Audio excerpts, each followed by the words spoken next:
What is up, you guys? Welcome back to Lift Her Up TV. So glad to have you guys back joining me today.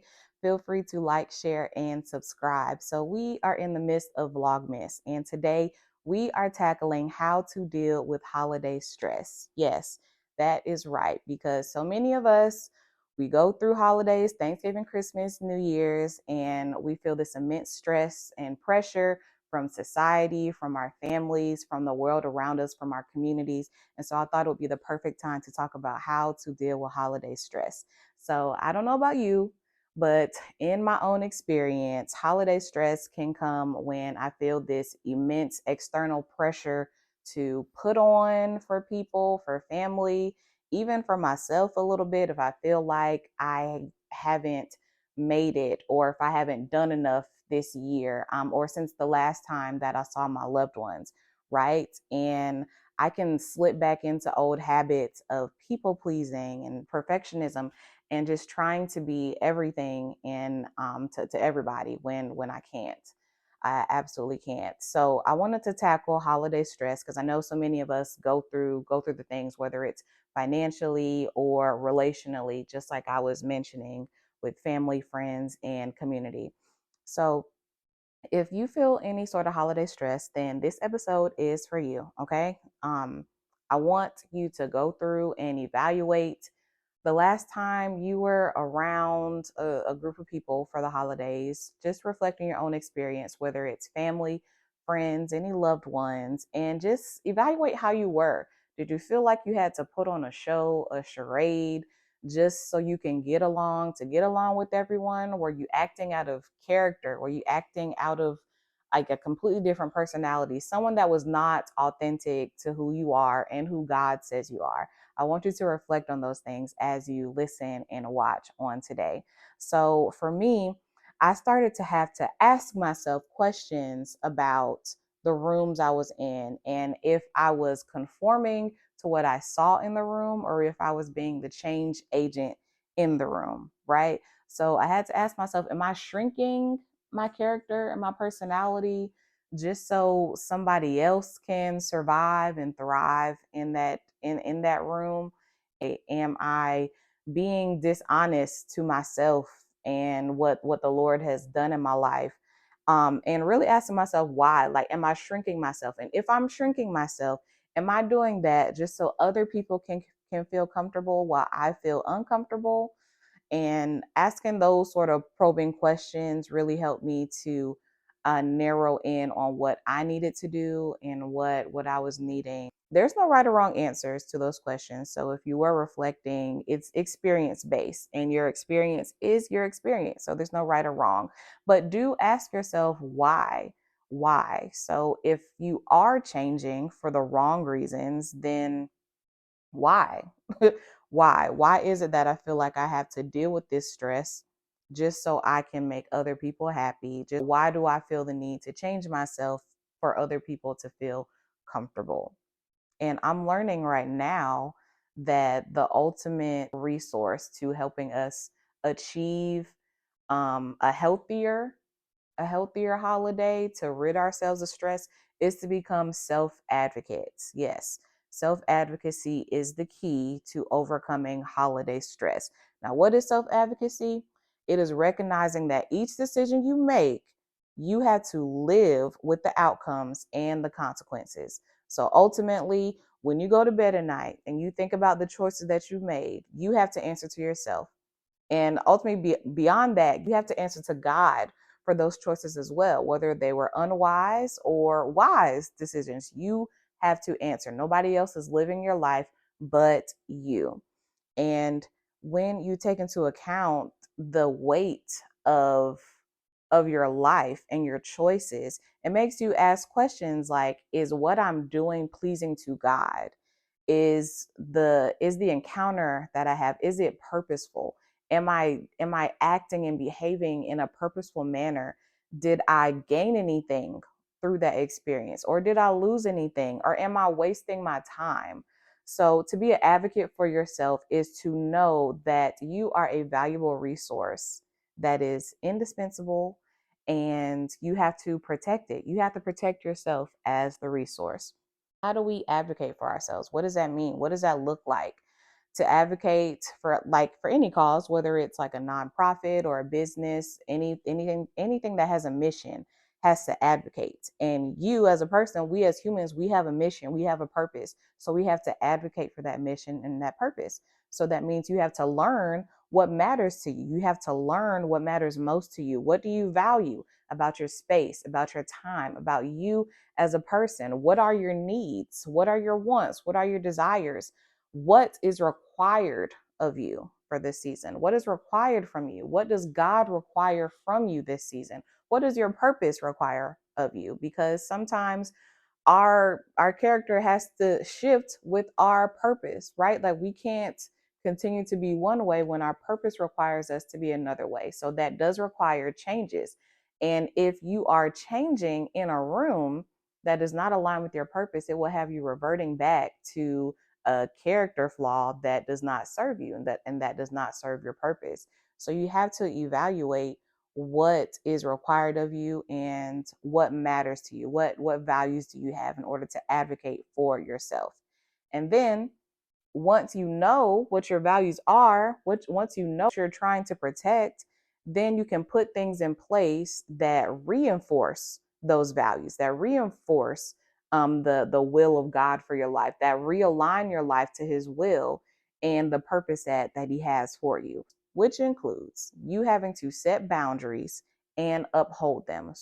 Setting boundaries and upholding them is key. It is crucial to self advocacy. So that means saying what you will and will not accept, what you will do, what you won't do, and upholding them. So that means that you follow through.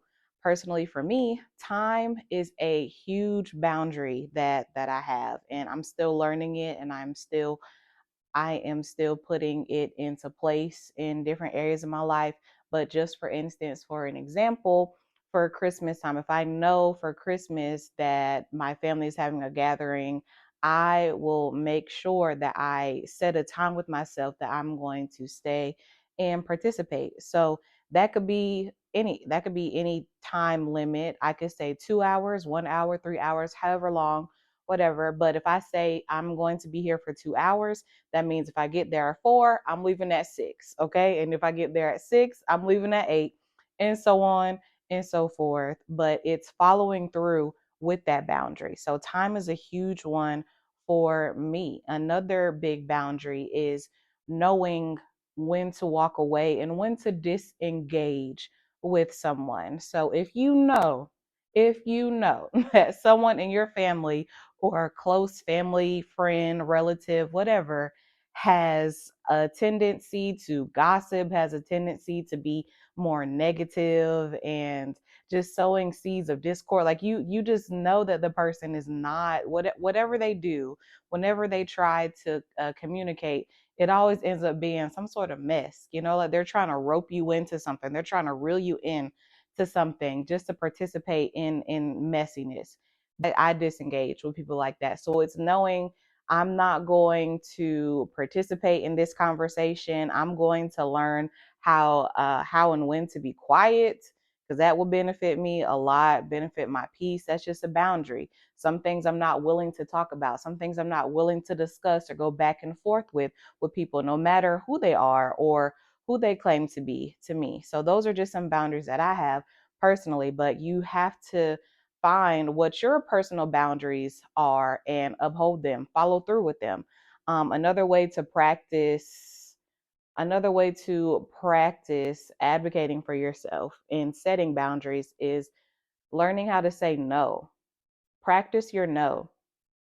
And this is very difficult because some people, they grow so used to, they're so accustomed to you saying yes to everything, to yes, I'll do this, yes, I'll do that, yes, I'll serve this way, yes, I'll serve that way, yes, I'll do whatever you ask me to do. So when you say no, it does ruffle some people if you are a person that generally says yes. And that is okay, because it's not your job to coddle people. It's not your job to try to make other people feel comfortable about your choice, about your decision. That's not our job. Our job is to, again, protect ourselves and our purpose, the things that we value. And if we value our resource, then we have to say no, because we are not a well that runs dry. Okay, that is the Lord and nobody else. So we can be a resource, but we have to know when to cut off the resource for our own preservation. I would evaluate, if you do say no and a person feels offended by that, I would evaluate why was that person offended. I would consider that. And also, I'd probably say, well, maybe they don't love me for me. Maybe they're more concerned about what I can do and what I can do for them versus what me just bringing myself to the table and nothing else.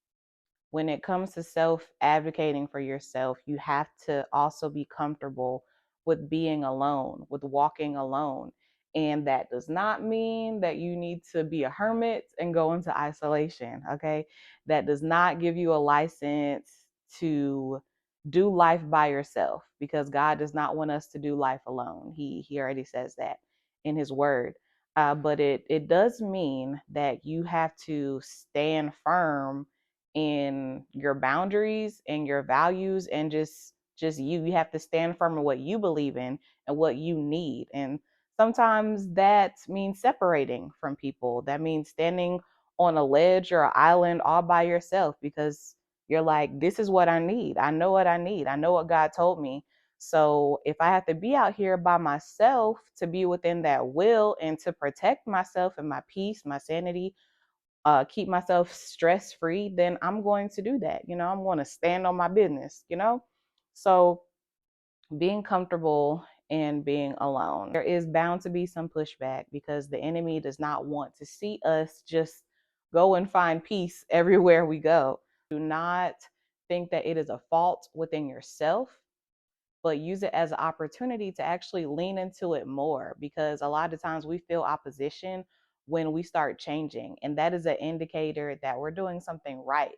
It's the same way when we work out in the gym, you get sore. That soreness is an indication that your muscles are actually getting stronger, your body is actually getting healthier. It's been a minute since you've worked those muscles, but it lets you know that they're still there and they're still going to do the job that they were created to do. So when you get that pushback, you just have to lean into it a bit more. Practice some self-care. Do something for yourself. Do something that will benefit you, that will help to build your inner confidence a bit more, to help you feel more assured in the decisions and the choices that you're now starting to make to advocate for yourself. The last thing we need to do as self advocates, advocating for ourselves to be stress free this holiday season, is learning how to pave our own way. Pave your own road. I've learned growing into my adulthood the beauty of building something from scratch, the beauty of making your own traditions, doing something that you enjoy doing just for the fun of it, just because you can. You're not bound to anyone or anything in terms of having to keep up with traditions and choices and lifestyles that does not suit you. Like you don't have to, especially if it's toxic or illogical or goes against your beliefs. You do not have to keep doing those things. And there's a beauty that God gives us to build our lives, and with his permission, and the Holy Spirit, we are able to build traditions and put things in place that do help us fill that void that we might have had before. So create new traditions that feed you better, that feed your purpose, that make you feel like a better person overall, over around. And again, it's a beautiful thing when you're learning to journey through that. And it doesn't have to be this huge tradition. It could just be something small, just for you, that lets you know and your life know and reflect, hey, I'm coming into my own. Like I'm more confident now. I'm more self-assured in myself. I'm advocating for myself.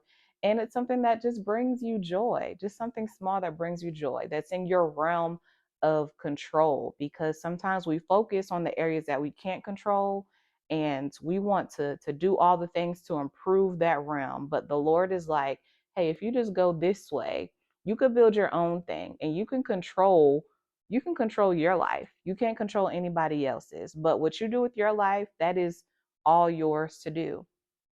Be free in that. Be free. Be free in that. Be free to explore, to build your own tradition. Do your own thing. It's all going to work out. This holiday season, we are not stressing about frivolous things. Okay. God's got us. And instead of stressing, we are going to rely on the Lord, and we're going to advocate for ourselves the way that He wants us to. We're going to advocate for a healthier experience, for a healthier generation, for a healthier year each and every time. So show up and be you.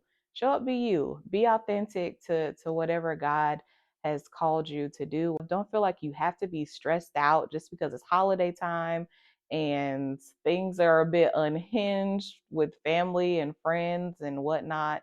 Just show up and be you, advocate for yourself, and everything else is going to fall into place. Okay. So until next time, you guys stay encouraged.